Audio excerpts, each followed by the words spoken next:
It's Doc Braccio Day. This is when we get to talk to the good doctor about something that affects your life, something that gives you a little help along the way.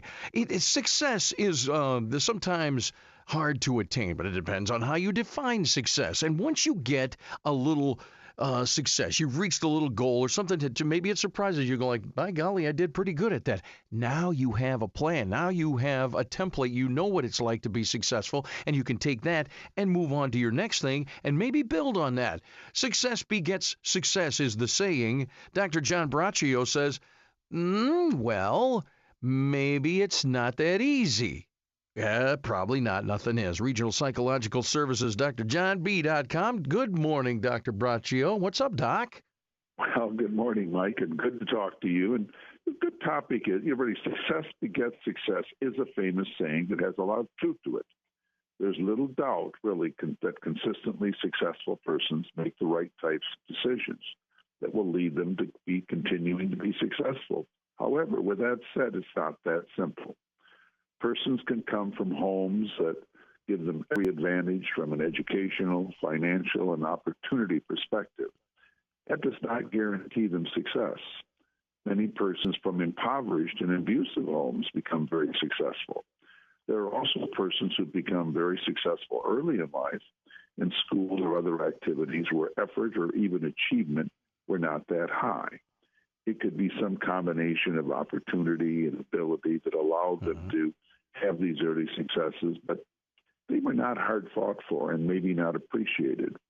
But really the key thing for a successful person to continue being successful is to learn from failure and realize that continuing success requires continuing to have the right attitude and effort. It's really a long-term, ongoing thing.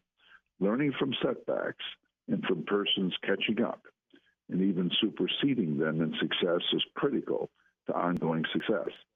There are times persons are very successful and they rest on their laurels, if you will, and don't end the business. Very bad idea, by the way. When this happens, competition and harder working persons can push out previously successful persons and companies. I think Sears and Kmart come to mind. Really, these were powerful institutions that went down by not really dealing with their competition effectively. And the following are critical to keep the successful person successful. You have to stay on the cutting edge of whatever technology is required in your successful activities. You have to be optimistic, have a view of life, and a willingness to move forward regardless of obstacles. You have to have a belief in yourself that allows you to deal with difficulties that arise in life that everyone experiences to one degree to another.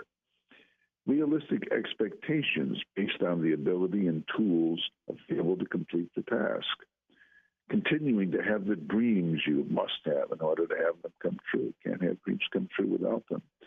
Always be aware of the competition and persons that have successes in your field and also other fields that you could utilize in your area of expertise.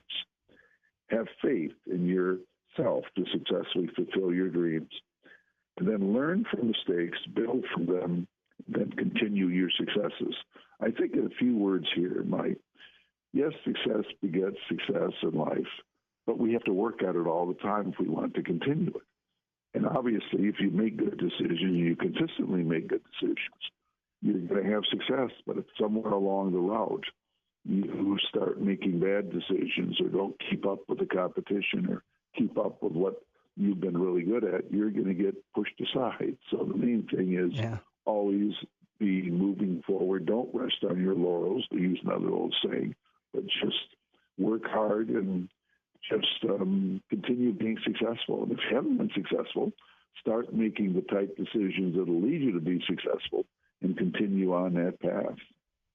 I would say also define success to yourself, because success is different for different people. So to be successful, you got to know what your goal is. And, well, what's success mean to you? Maybe it doesn't mean a multi-million-dollar home and a yacht. Maybe it means a log cabin, off-grid living.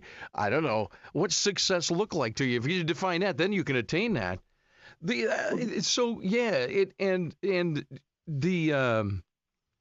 The idea of competition is, yeah, we do compete in business. We compete for clients. We compete for the customer's money. Yes, eyeballs, ears, that kind of thing.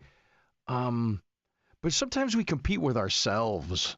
I think that's a whole other level of competition. I think. Don't you think?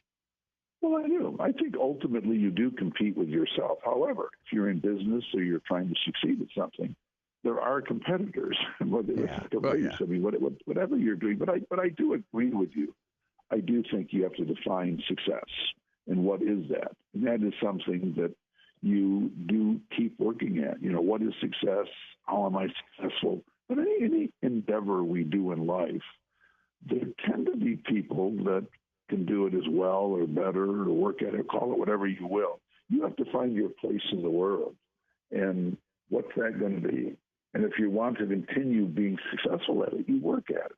I don't care what it is, whether you're a bagger in a grocery store, whether you're a top IT official, whether you're a person like yourself in terms of in radio, and also in terms of communicating with people in different ways, or in terms of my being a psychologist or person state worker, whatever it is, if we want to be good and stay good at it, we have to be working at things. We have to keep working at being successful and look at what other people are doing, not in a jealous or negative way, but figure what are persons doing that are being successful? What are techniques? What are strategies that people use? Because if you are in business for yourself, okay, and in a sense everybody is to some degree, sure. Well, you're going to have to succeed if you want to continue doing it, unless you get in some type of a situation where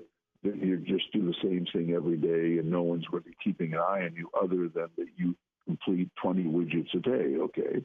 And that's fine if that's what you do, if that's where you're going to be in life. But if you're trying to succeed, move forward, and whether it's living in your log cabin, if you live in that log cabin and you're doing some subsistence, you're going to have to be growing things. You're going to have to be figuring how to preserve things. You're going to have to be doing a lot of things. So life is not that simple. And again, like if you do come from wealth and you're just going to be living off that, that's one thing.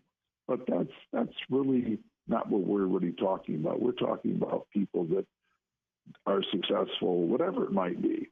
Okay, you don't have to be a millionaire, have a yacht, whatever it might be. But being successful, what it means to you, and then working at it continuously. And, you know what's interesting? What's interesting, I think, is no matter what realm you're in, and whether it's business or just personal success, if you work 40 hours a week and have to, struggle a little bit, but you find successes, there's generally a group or organization of people of the same ilk that form these associations, sometimes totally organized with a hierarchy and stuff, that'll help you. You know what I mean? Like you have in the psychological world, you go to conventions and there's breakout sessions and there's newsletters and there's groups. The same thing in radio and in voice work, and every group has a group of successful people willing to help others. I think that's kind of interesting, even though it is a competition. I think that's true. I mean, I think we live in an age, which is a good age in terms of information. If you want to learn things and you want to interact with people, I mean, but that's all there. These opportunities are there. The sad thing, if you will, this comes from my work, there are people that don't do that or haven't done that. And all of a sudden, they're not successful. They feel they failed. And my point is always, hey, you can always get up, fall down 7 times, get up 8. You just have to keep working at things and realize that when you see someone that appears to be totally successful and nothing ever goes wrong, that's just not true. That's a person that learns from mistakes, that's going into the field that they're in, whatever it might be. They're learning from what others have done. They're learning from what hasn't worked or has worked for them. And they continue on that path. Once they stop doing that, and they rest on their laurels again, then that's when all of a sudden failure can fall in place, or people get ahead of you. They can take advantage of a business you're in, but whatever it might be. But it doesn't matter. Like you mentioned, if you want to live in that log cabin, completely away from everybody, off the grid, you're going to have to do things to survive if you're going to be out Success means staying alive at that point, I think. Hallelujah. Well, I mean, listen, but again, life is exciting, and just having challenges, having things to work at, these are things that keep us going. But we have to be aware that being successful is an ongoing process. It's not just an end. Well, I'm here now, and now I'm done. No, something we keep working at. Yeah. Dr. John Braccio. Find him at drjohnb.com on the web, Regional Psychological Services, and check him out. A lot of things going on there, and maybe there's something that'll help you out. Dr. John B. Hey, we'll talk next week, Doc. Thanks a lot. Have a good week, my friend. Bye-bye. See you, buddy. 1320 WILS, your morning wake up.